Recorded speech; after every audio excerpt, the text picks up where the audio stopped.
There we go. It now there's a new thing when we're showing the promo when it first starts. It actually mutes us, and sometimes it doesn't unmute. So I went to unmute it and muted myself. So here we go. Welcome to Around Town TV. My name is 𝗂𝗏𝗏𝗃, your lifestyle, automotive, and business experts. We've been featuring the best kept secrets, businesses, organizations, and people since 2003. We are Minneapolis-St. Paul's longest airing television community showcase, and we've been streaming worldwide now for almost a decade. And tonight's special guest is no stranger to the show, and I'm thrilled to have him back. Please welcome County Commissioner, business owner who has 35 years of business and leadership experience in senior executive, general management, marketing, and operational roles. Please welcome Andrew Hulse. Thanks for having me again. Well, thank you for being with us again. And I did say your last name correctly, correct? Yeah, exactly. Okay. Yeah, I kind of second guessed myself on that as well. For those who may have not seen the previous shows or aren't familiar with you, I'd give kind of a Cliff Notes version of you. But if you wouldn't mind sharing a little bit about your history and background. Oh, sure. So I started out, by discipline, my degrees are in engineering. My master's is in it's business management, but it's out of a school of engineering. And I flew in the Navy for 10 years.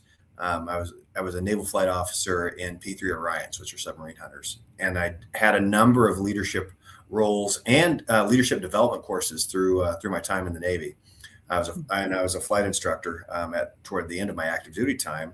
Then I transitioned and I was in aerospace and defense and technology companies, leadership roles for about 20 years.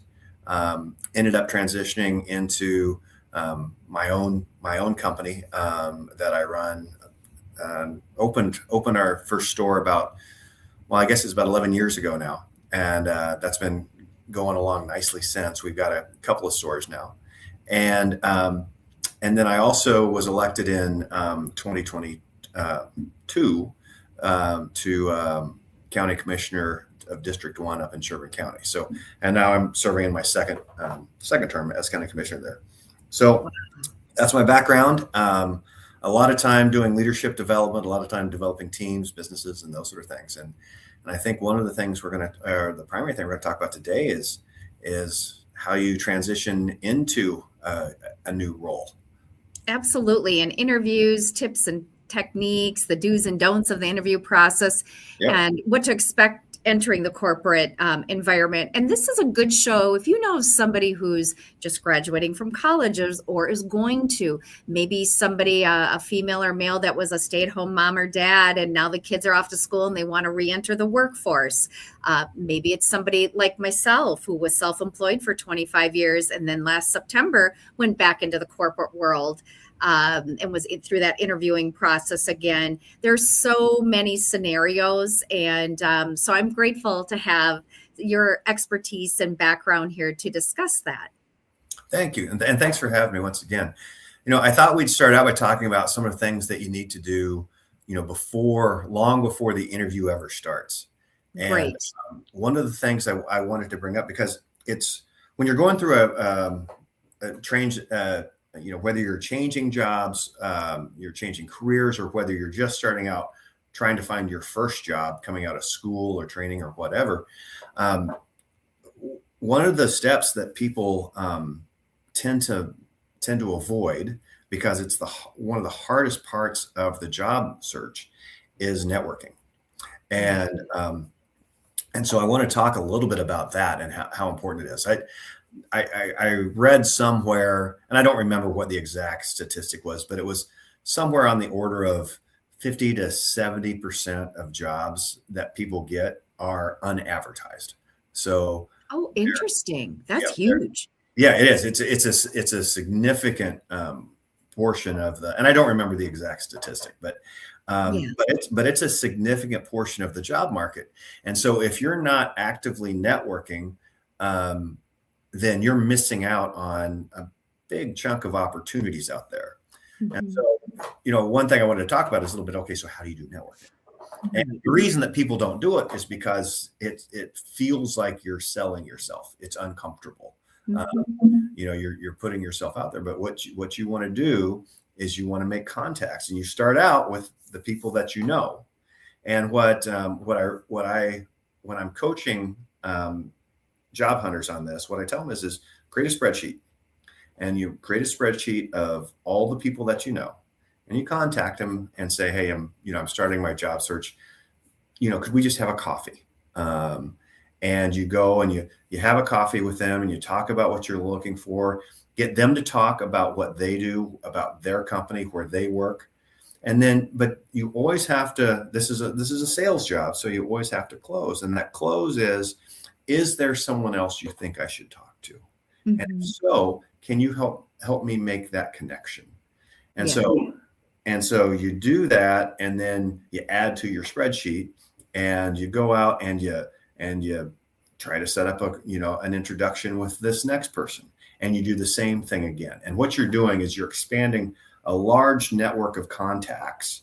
And I think what you'll find, or what people will find, is that generally, if you make a connection with someone, they're going to want to try to help you. Yeah.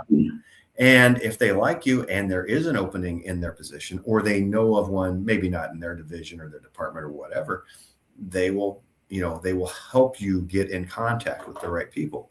But finding a job is a full-time job. Absolutely. Yep. And that's what people have to understand. You need to be out networking, 2, 3, 4 days a week to be really successful at it. And the more you do, the shorter the more compressed that timeline it will be of when you find that next role or that first role. I just went through this with my oldest daughter. She's been in academia for, up until this summer, and went through the whole process of, okay, set up your networks, start doing your networking. And she ended up landing, really a nice role. This one was advertised, but because she had done all the networking, she had contacts at the university where she wanted to go, and they were able to recommend her when she applied for the role. So it wasn't just the resume just wasn't going into the resume mill with everybody else's. So, well, and to speak to that, the 𝗵 Family Foundation supports various organizations, and we give a $1,500 scholarship to the Upper Midwest Emmy Foundation Student Production Awards, and it's actually called the 𝗵 Family Foundation Scholarship. And our current recipient is graduating this spring, and we're getting ready to give our next scholarship out.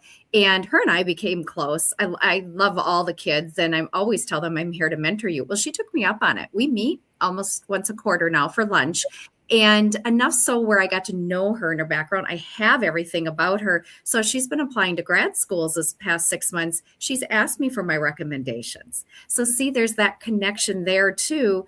And in return, I had her on my show as a guest to talk about why kids should apply.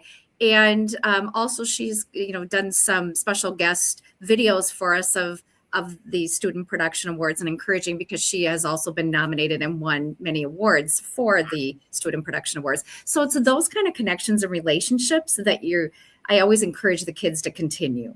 Yeah, absolutely.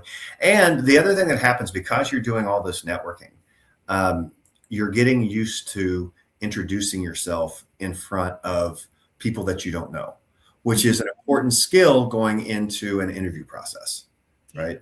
And so there are so many reasons why it's important to do. And I realize that it's hard, and I realize that most people don't like to do it, but that is probably the most important thing you can do starting on your job search. One of the things I'm realizing, because I went through baton twirling, where there were pageants, there were interviews, and then pageants, the Miss America program, which led me into this, where I interview professionally. I have taught interview techniques. And one of the things I've realized is a lot of those interviewing for the jobs don't always know how to interview. They don't know how to be that person when you're the interviewee. So, I mean, there's some ways that you can control it. And I've always tried to coach those that I've worked with on that as well. But just to always be that authentic person, which is hard to do. Just be yourself, right?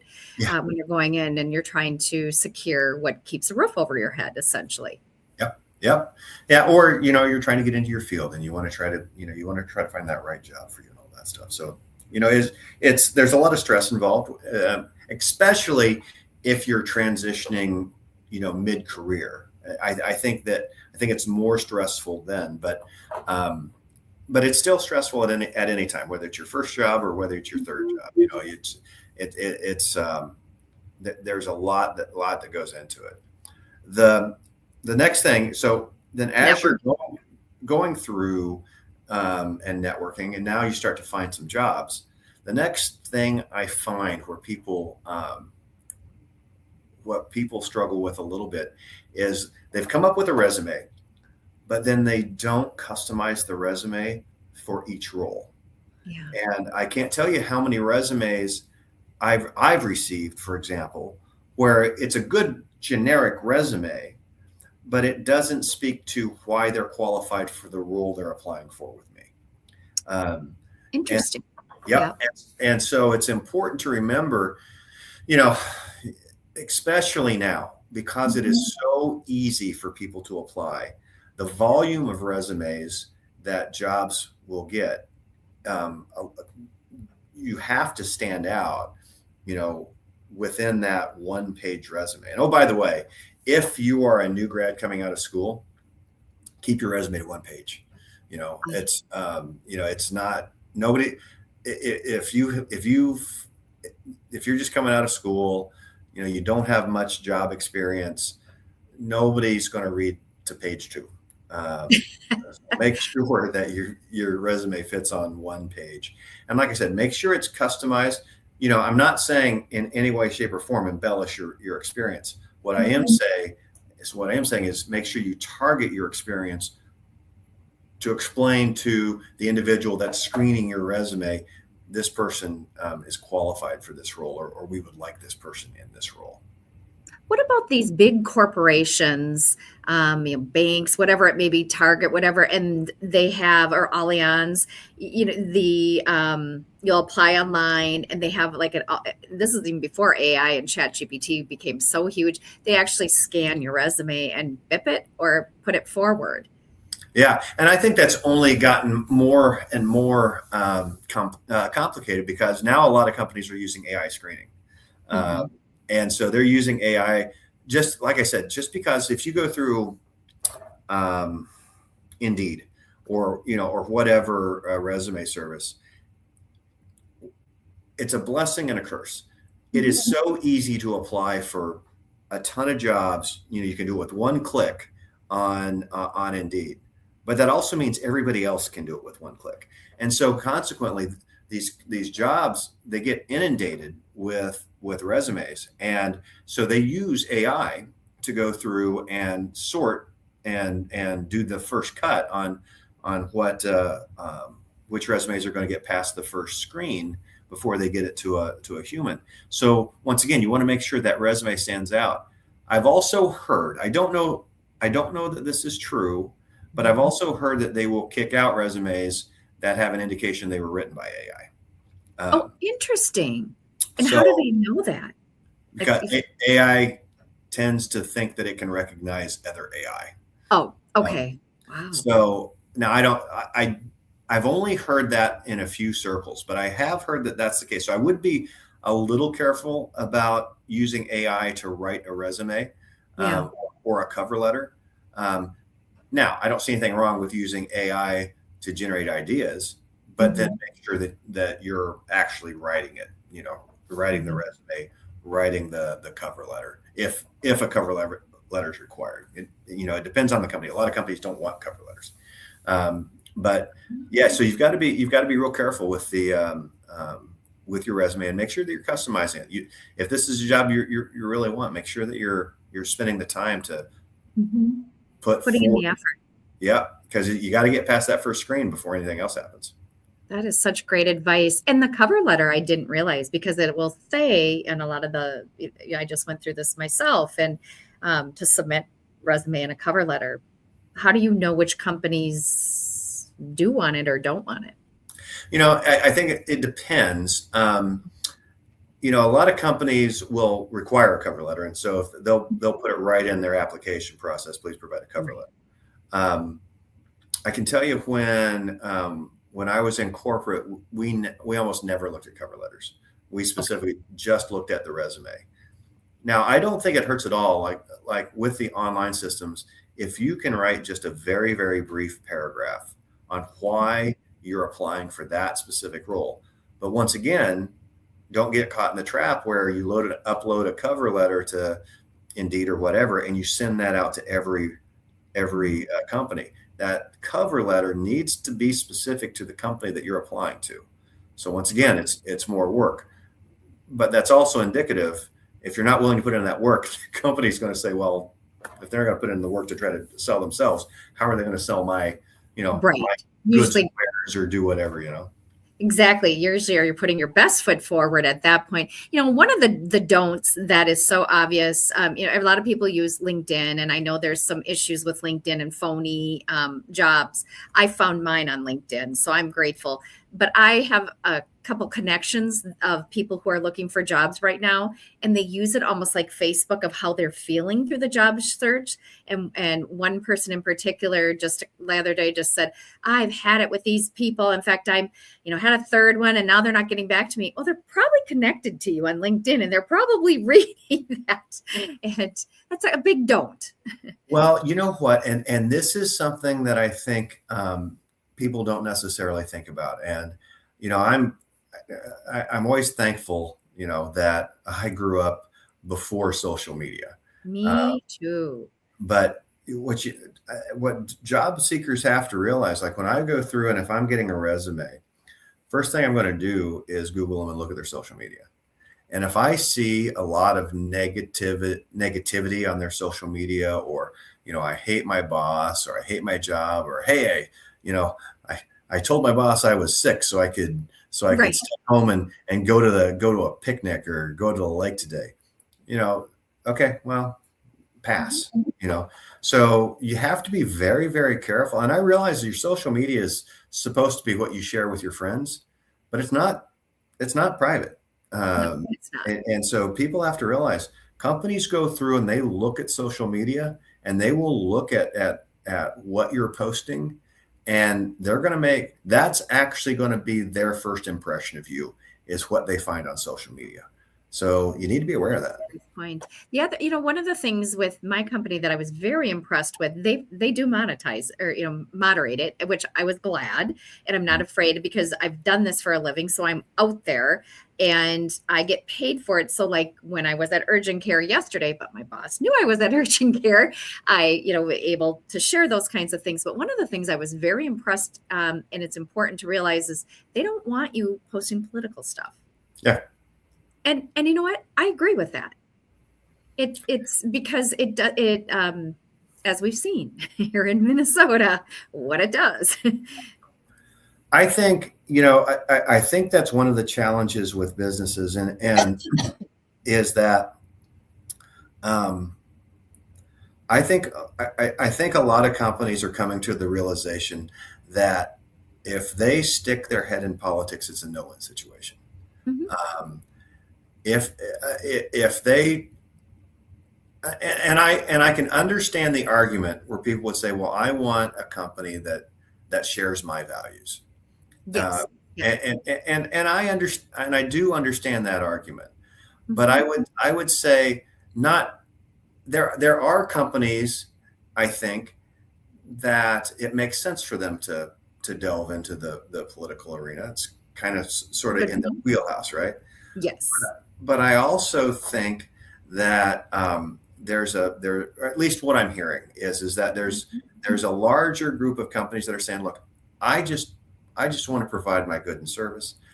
I don't want the stress of dealing with politics. If I wanted to be in politics, I would be in politics. I'm not in politics. I'm in the restaurant business, or or I sell shoes, or I make shoes, or whatever it is.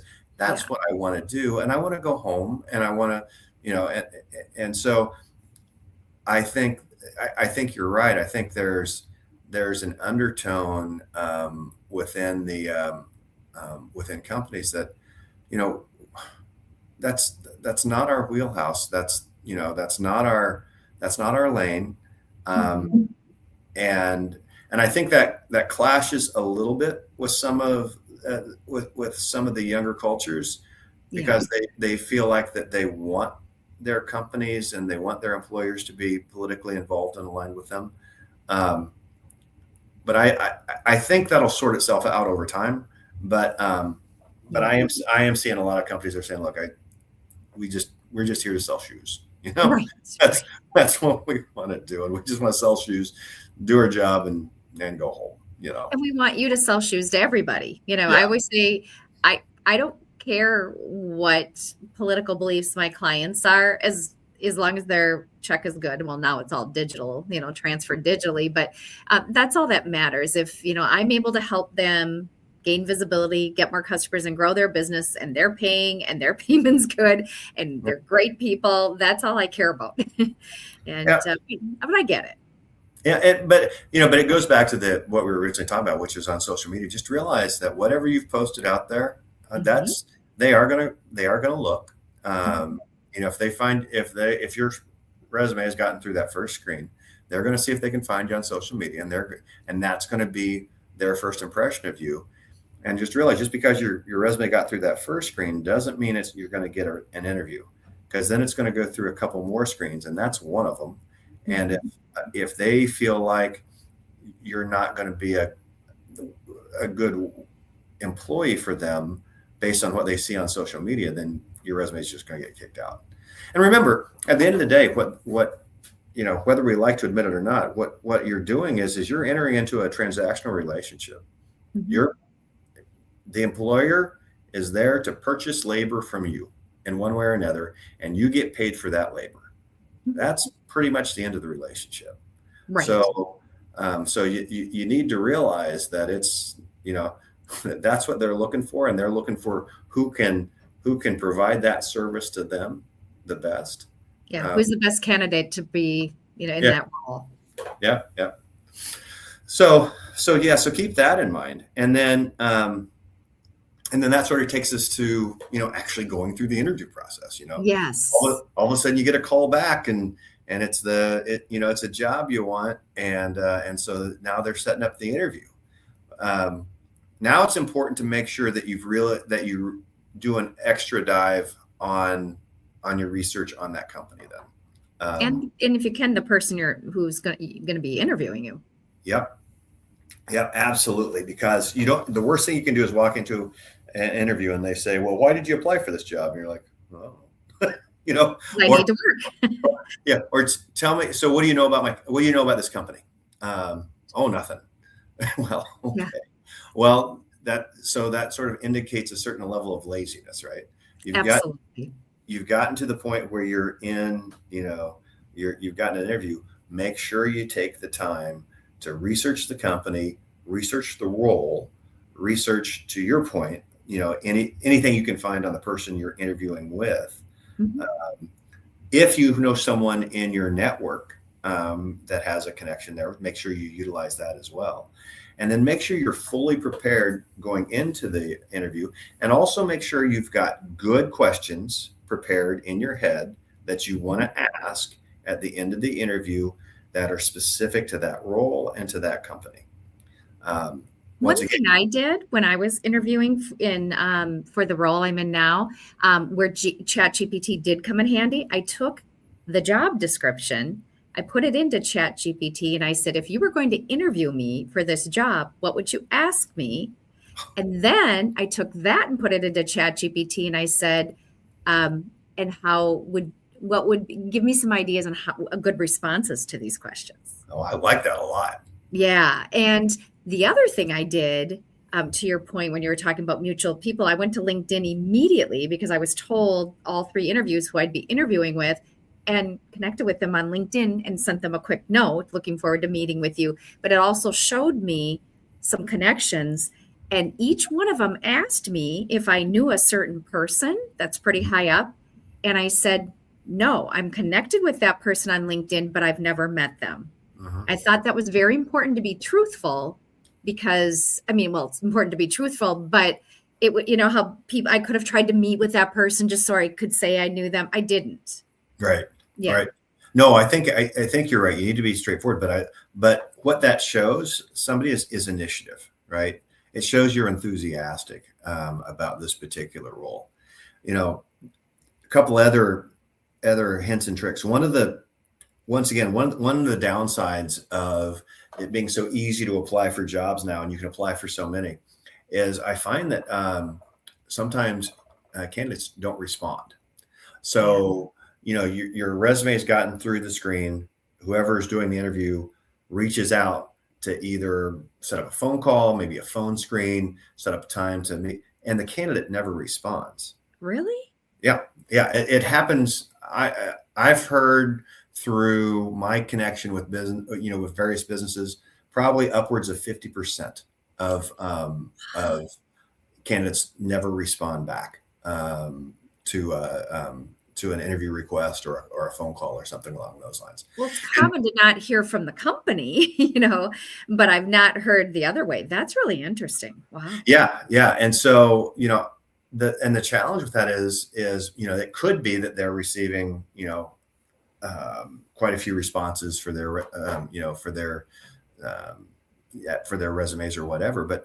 But if you don't respond back, and let's say sometime down the road, there's another opportunity, well, you're not going to get the opportunity to interview because all of this goes into a database. I mean, it's very easy to track what happens on the various platforms.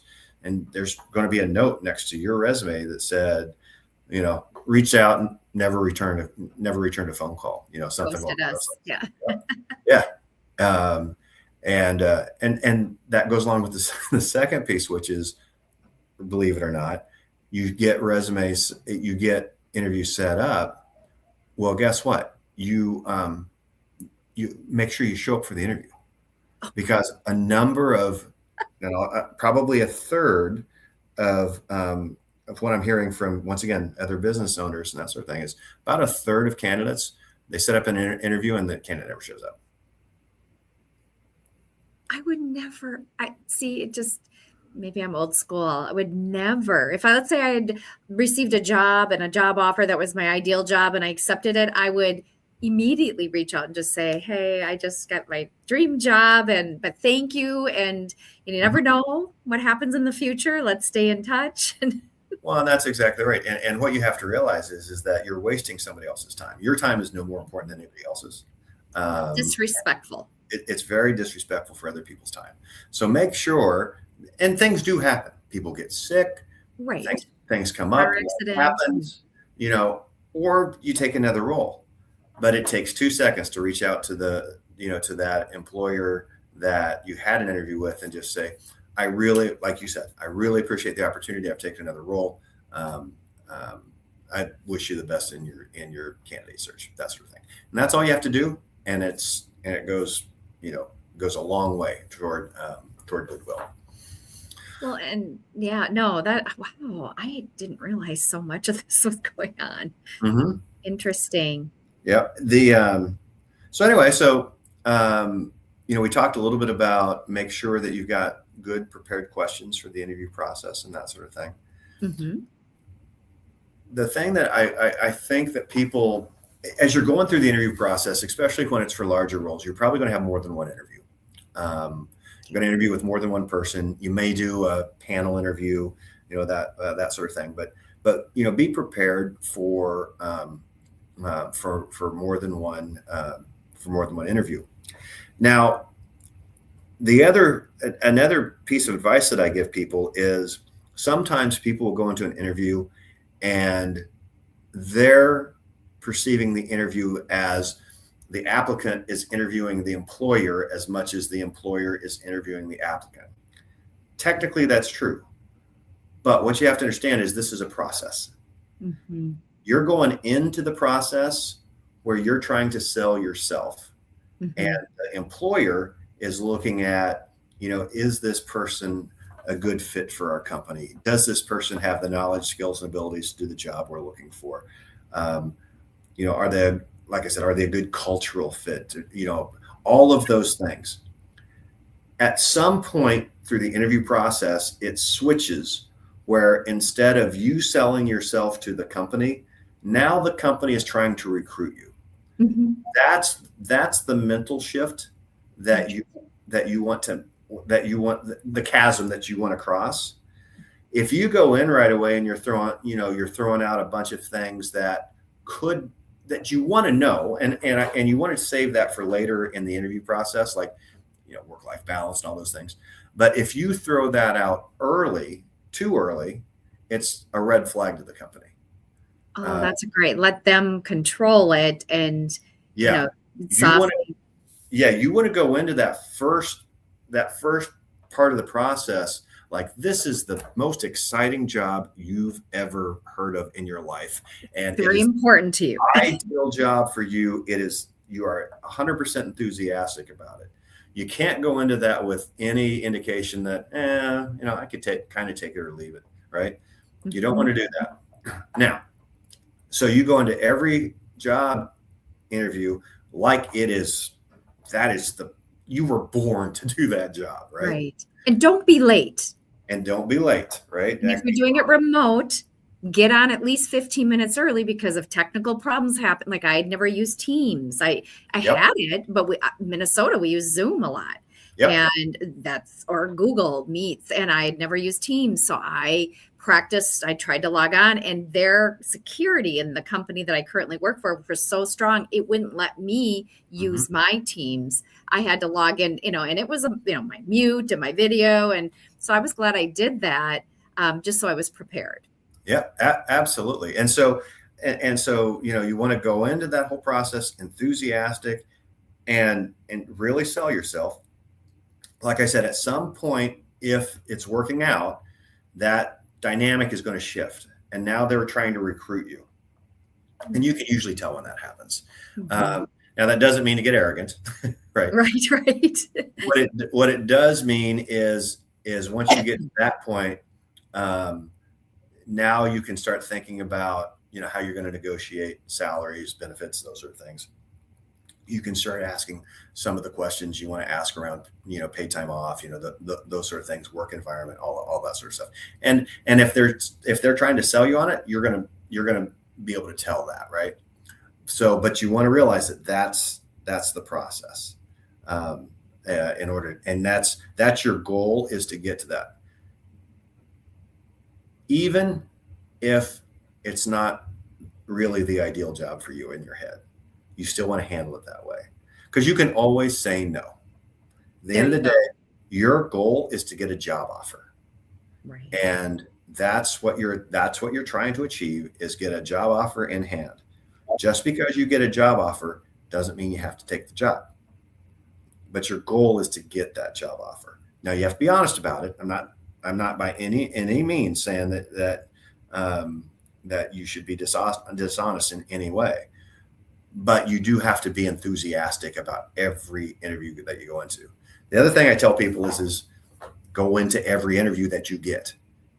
If you get the chance to interview for a job, go into every single one you can. Don't say no because you don't think this job is quite what you're looking for, because you will always learn something in an interview. You'll learn something about the company, and you're practicing interviewing. And interviewing is a skill like anything else, and you need to get good at it in order to get where you want to go. And the only way you can do that is by more interviews. It's interesting that your point you just said, when I was early on in my career, and I wasn't arrogant, but I was just really trying to secure a job in television sales. And I remember I was interviewing at different places, and one of my mentors and coaches said to me, I remember calling her and saying, well, I had this one. If I get this, it'll be this and this. But I'm worried because about if I took this job. And she put me in my place. She said, wait. She said, did I miss something? Did you get an offer? I said, no. She said, you don't have anything to worry about right now. Because you have 0 offers. Wait till you get an offer and then worry about those. I thought, oh yeah, good point. That's exactly right. You got to get, and that is the goal of the process, is to get an offer. So just realize that, and just realize that it is a process in order to get through that. One thing that maybe it's old school now, but I wanted to ask you about, sometimes in the roles or the sales type of things that I've done, it doesn't always switch where they're recruiting you, because I've been in situations where they want you to, they still want to kind of be in charge, like, oh, we've got a lot of people applying, it's very competitive. And a lot of times it is. And so at the end of an interview, I have to be careful, because it's not always worked well. Most of the time it has. Is, if you were making a decision today on whether you were going to hire me or not, would you have any reservations? And if so, what are they? Because then usually, and I have secured some positions utilizing that. Is that still something that can be done? Yeah, absolutely.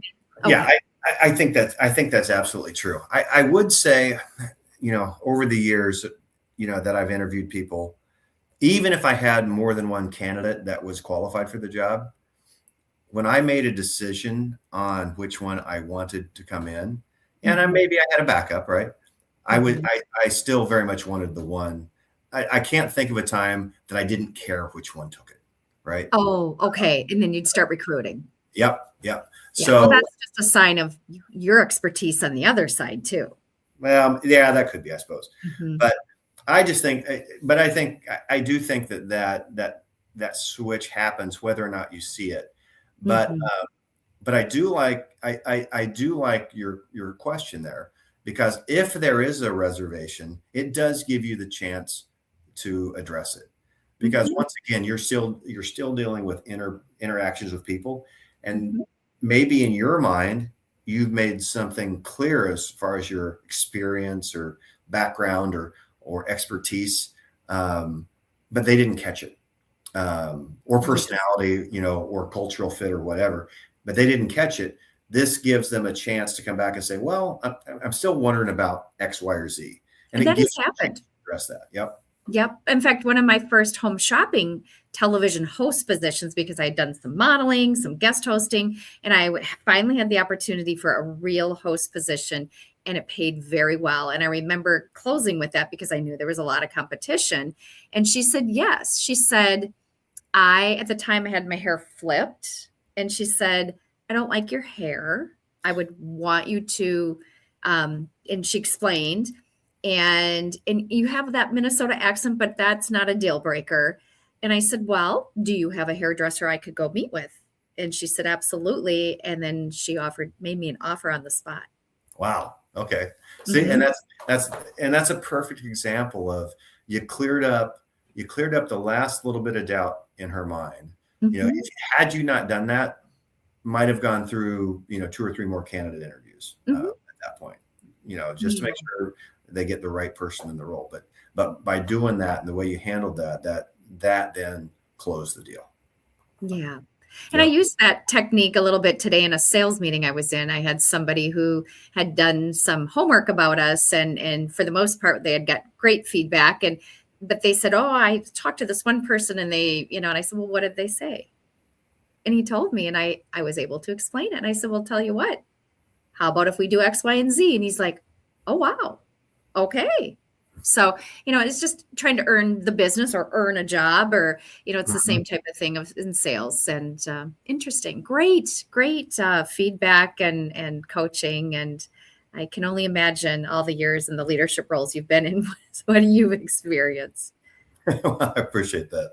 Yeah. So, and I guess the last thing that I always throw people out is make sure that you follow up after the interview. Follow up with a note saying, thank you for your time. I appreciate it. Make sure you say something about how enthusiastic you are about this role, about how excited you are. It's always good to send a note after you leave, just as a final little bit to try to, put a little bow on it and tie everything together. So make sure you do that, and then do any follow-ups that they're looking for. Can you use ChatGPT for that follow-up note, email, whatever it may be? I would probably use it as a way to come up with a suggestion of what to write, but then make sure you write it yourself. I've also written it and then put it in and said, tell me another way, or clean it up a little bit. Is that okay? Yeah, I think that's fine, especially on just a little note sending back to them, a little personal note. I think all that is fine. Good. But it does give you a little bit of an opportunity to maybe think about phrasing it a little bit differently, because it does get a little redundant sometimes. Yeah, but, absolutely. Yeah, no, but if you just follow up, and then and then hopefully that works out for you. But that's sort of the journey and process of trying to get through the interview process, trying to find a job, set up interviews, and then walk through the process. In entering the workforce. Any other tips for someone who's been out of the workforce or corporate world, like I had been, or a lot of times it's not a super long time, but like a mom who maybe did some stay-at-home work, or a father was a stay-at-home dad, and now they're trying to go back into the workforce. So they're going to have that gap in their resume. Yeah, you always want to be able to explain the gap in your resume. There's lots of jokes about that around the internet, but but yeah, if you've got a gap in your resume, you need to be able to explain it. It's fine to have it. I mean, if it's explainable, it's fine to have a gap. I decided to stay home and raise my kids for 5 years, which is a big job. Huge. Yeah, it's a huge job, right? So, or there's a bunch of different things that can come up. You might have a gap in the resume, but once again, you want to be honest on your resume. But a lot of times it's perfectly explainable, so that's perfectly fine. There was something else you brought up on re-entering the workforce that I was going to say, the other thing we should talk a little bit about, maybe just touch on, is sort of what to expect, especially if you haven't been in corporate for a long time. And the thing I would say is that I think the things that have changed is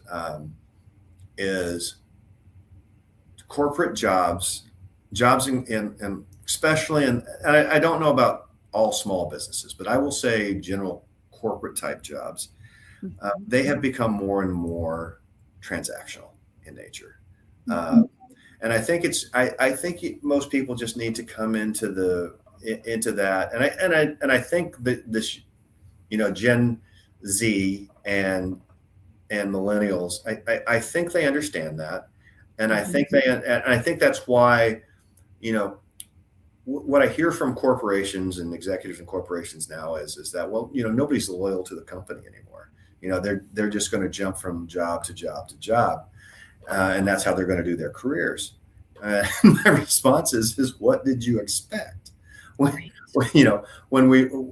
the late 90s, since we've been doing corporate layoffs to make a quarter, we're not showing any loyalty to our employees. Why? You have to realize that loyalty is two ways, and for the last 30 years, corporations have not been showing that loyalty to their employees. So they're not going to show it back to you, and they don't have any expectation of loyalty. So, that is something to realize. And I think that's still a hard lesson for Gen Xers. I am that, and it was me going back into the world. My company is a great company. The people are amazing, and but different. It's all digital. That was the toughest part for me. Is even though I have all the devices and I'm stay up and I'm current and I'm with the current Microsoft emails and the newest, latest, greatest. When you're in a corporation on their systems, I had to learn that. I had to learn Teams, the new Outlook, all these different softwares. And, if there's a problem, like with me, I have an IT guy that I just call. Well, you got to fill out a ticket. And I'm like, well, where's that? It's just learning the processes and then trying to learn the role and the products to sell. And it was, I don't know if it's, you kind of mentioned this before, the that middle-aged or whatever, that was tough, and now it's been 4 months since I'm finding my way. Yeah. The other thing that, it's a piece of advice that I've been giving since I used to teach leadership in the Navy. And one thing I used to tell when I was in flight school, I taught a leadership course for all the, young lieutenants and ensigns that were heading out to the fleet or out to their Air Force squadrons if they were in the Air Force. Mm-hmm. What I used to tell them is that now when you get to your squadron, granted, you're an O1 or an O2, so you outrank, the senior enlisted, but they know a heck of a lot more than you. And so your job when you get to the squadron is to keep your mouth shut for about 9 months. Just listen and learn and pay attention and learn everything you can from those people that have been there for a long time. Mm-hmm. And I still say the same thing to people that are going into corporate jobs. Mm-hmm. When you get to an organization, the first 6 months or first 9 months is not the time to tell them, well, that's not how we did it at my old place. Right. They don't care. They don't care, right? And as a matter of fact, you're going to sour, your first impressions with your new colleagues. So what you want to do is you want to make sure that you're it's fine to take mental notes, and if you see things that where you can contribute for sure. Mm-hmm. But it's really that first 6 to 9 months, your job is to learn that culture. It's to learn how they got to where they are, learn the people, learn how they interact, learn the systems like you talked about. Yeah, especially when they're remote. That adds a whole new layer. Yeah, and if you're remote, you're going to have to put an extra level of effort to build the relationships because there is no substitute for being face-to-face with someone on a daily basis and being able to go to lunch with them or, go take a coffee break with them or whatever and bounce ideas around. People that are remote don't get that. They don't get that interaction. And so you have to work 3 times as hard to build those relationships. Yeah. Well, that makes sense. When we all were at a sales summit in December, like we're all so happy because we were in person, we were learning about one another. And I have a feeling that'll happen next week at the trade show. As grueling as trade shows can be, yes, it can also be pretty fantastic when you're, in person and you're usually remote. Yep, absolutely. Absolutely. Mm-hmm. So, just make sure you take your time and you learn the new company and great advice. And then you'll grow into the ability you by that time, you'll have built enough credibility that if you do have some suggestions for change or that sort of thing, they may ask you.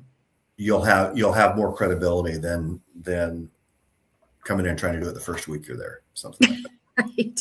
Yes. And the reason it's so hard for people to do that is because they want to prove that you hired the right person. I have this expertise. I have this history. I have this background. Mm-hmm. That's not the time to.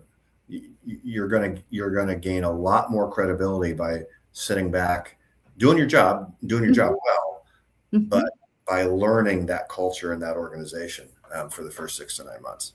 Well, and Around Town TV and Car Talk with Carla are 2 examples of that for me. I've been doing this for 38 years in traditional media. Now I'm in the automotive space, and a lot of the automotive people watch my shows. It gets me in front of them. They'll message me. So it's helping me in business on that side.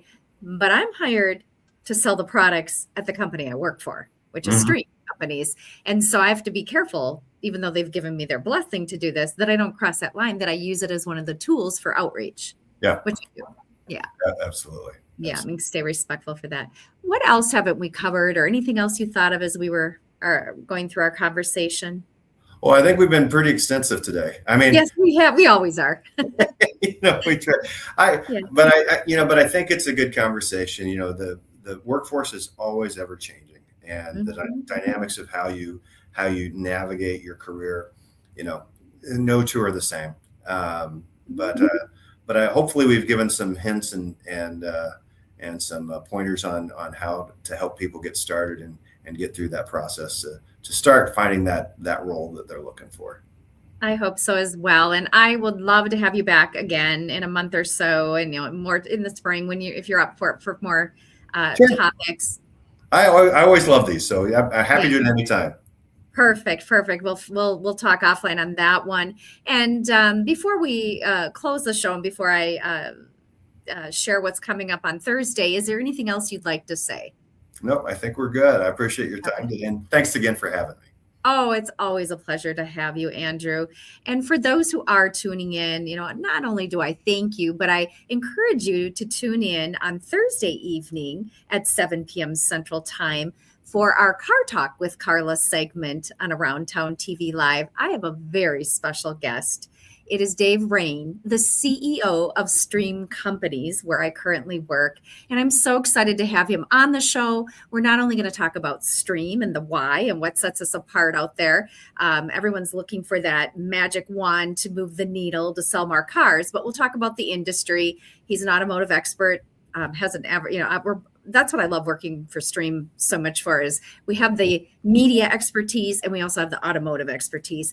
Then we're going to also talk about NADA coming up next week. And it'll be my first time, but the company's been around almost 30 years. So obviously not their first time. So we'll talk a lot about that. And so please tune in and join us at 7 p.m. Central Time right here on Around Town TV Live segment of Car Talk with Carla. We'll see you then. Bye-bye.